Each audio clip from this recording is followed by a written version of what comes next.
Thank you. It's nice to be here. I'm going to talk a while and read a little, and then I'm going to show you some pictures. I'm afraid that the story's already been told, but I'm going to tell it again. A young medical student named Deo Gracias narrowly survives the onset of civil war in his native country, the small East Central African nation of Burundi. He survives because he left the door to his room open, and the men who would have killed him assumed that he'd already fled. He made a 6 months long escape on foot, first from Burundi's war, and then from the genocide in Rwanda, and then back to Burundi, and then almost by accident he got transported to New York City.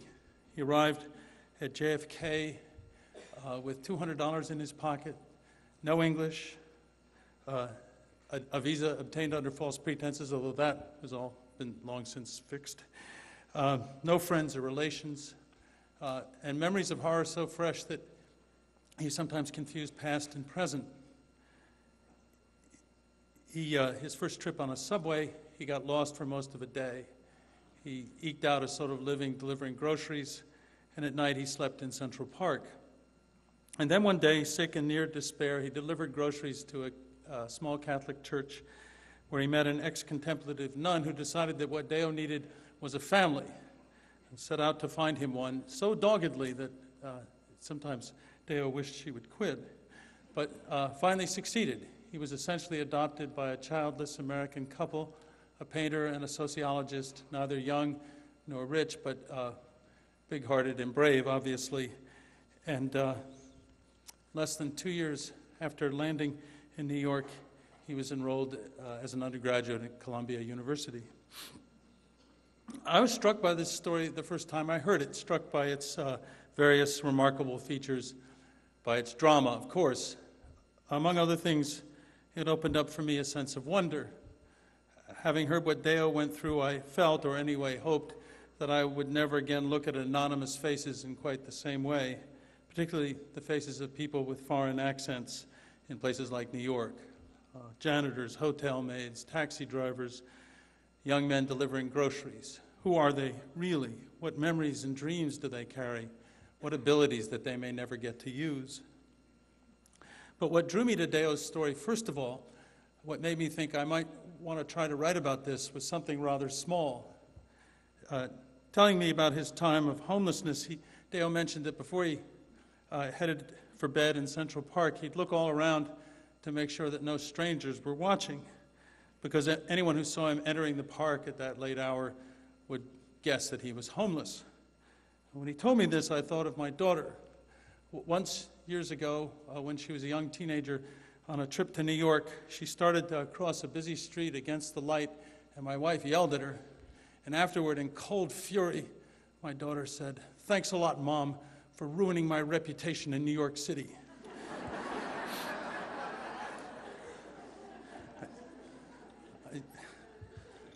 I knew that Deo's story was true right then. And more than that, I recognized his feelings, and not just in my daughter. I could imagine myself in his place, fearing fearing the eyes of strangers, fearing not the darkness of the park or what might happen to me if I surrendered myself to sleep there, but the disdain or pity of strangers who would never be anything but strangers. And feeling this, I thought I could find a way into his story if he decided he would let me tell it, as he eventually did. The other day, someone told me I was a purposive writer. I think that's a word.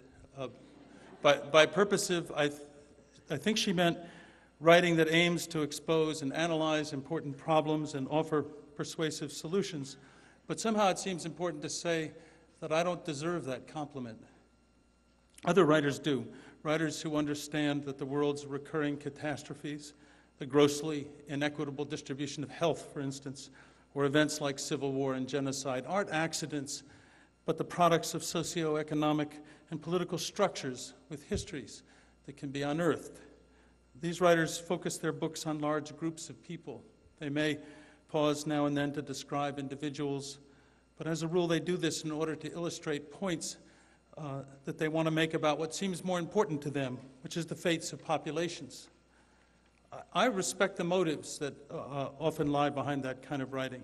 I've learned from people who write theoretically. I'm forever in their debt. But I have a hard time bending my mind around generalizations. Often, all I can think about are the exceptions. To me, the sheer scale of big subjects like genocide and war and epidemic disease makes them incomprehensible through any single approach.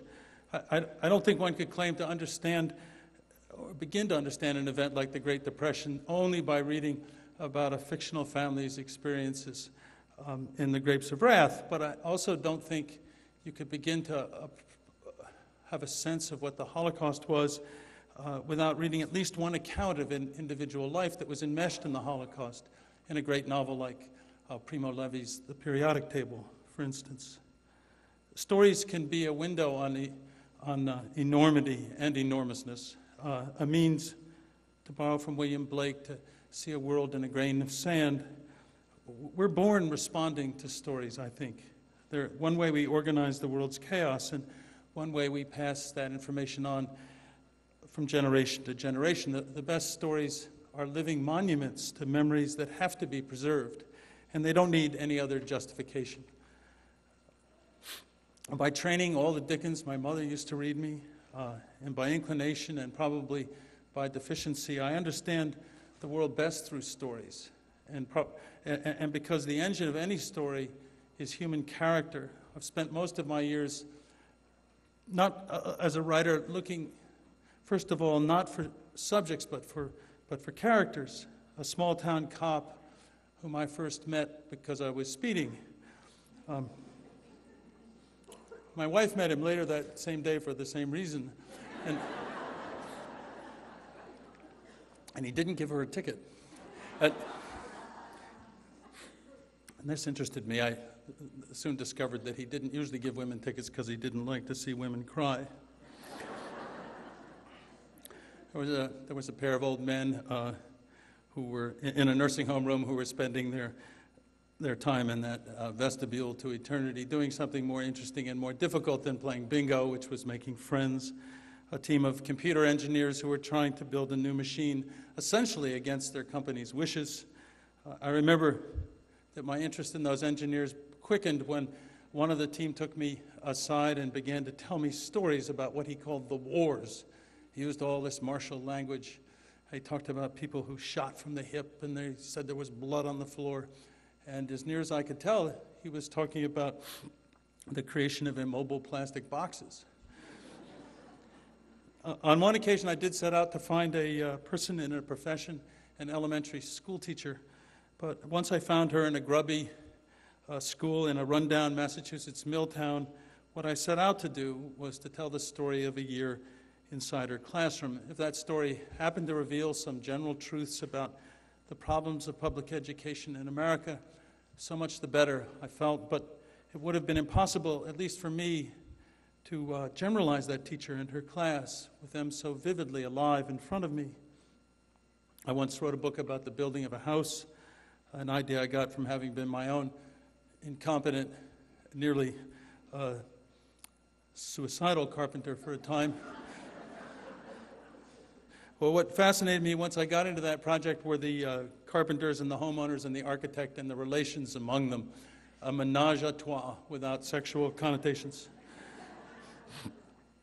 My book, Mountains Beyond Mountains, really began when I ran into Dr. Paul Farmer by accident in Haiti. And my new book, Strength in What Remains, began in much the same way when I met Deo Gracias on a visit to Paul Farmer. In both cases, I was interested initially not in the issues that interested those men, but in the outlines of their lives, which seemed eminently suited to storytelling. I probably shouldn't admit this, but what I aspire to is art. Art has the great power to transform the experience of suffering and injustice into something beautiful. And I think, others have said this, of course, that art is created with a certain obliviousness to commerce and also to didacticism. The great storyteller Jorge Luis Borges once said, and I think I've got this right, that if you're telling a story about time, the one word forbidden you is the word time.